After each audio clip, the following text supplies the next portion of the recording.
tsy fandevandeza hoe fa avy ampoko ato e iza hoe faniriko iza tsy afeniko anao aky fomeko zaraiko aminao fitiavako atao ahoana mofa tsy maintsy mbola hoave ilay fotoana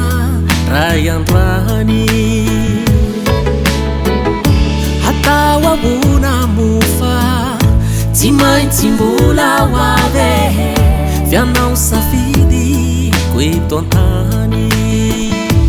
tsy magnino na amatao egea andrasako fony anao anjarako e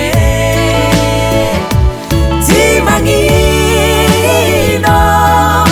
fitiavako tsy andeha andrasako anao hovaliko e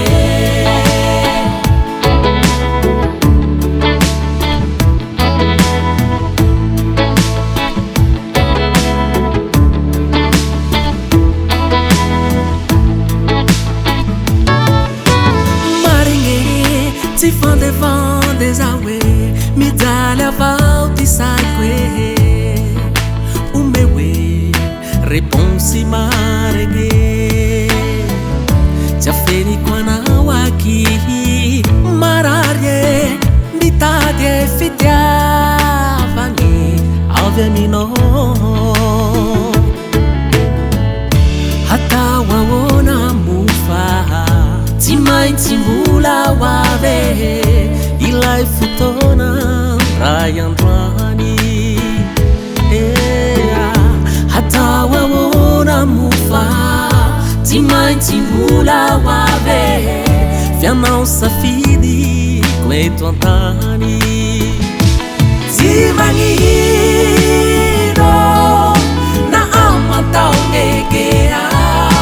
andrasako fony anao anjarako e tsy magnino fitiavako tsy andeha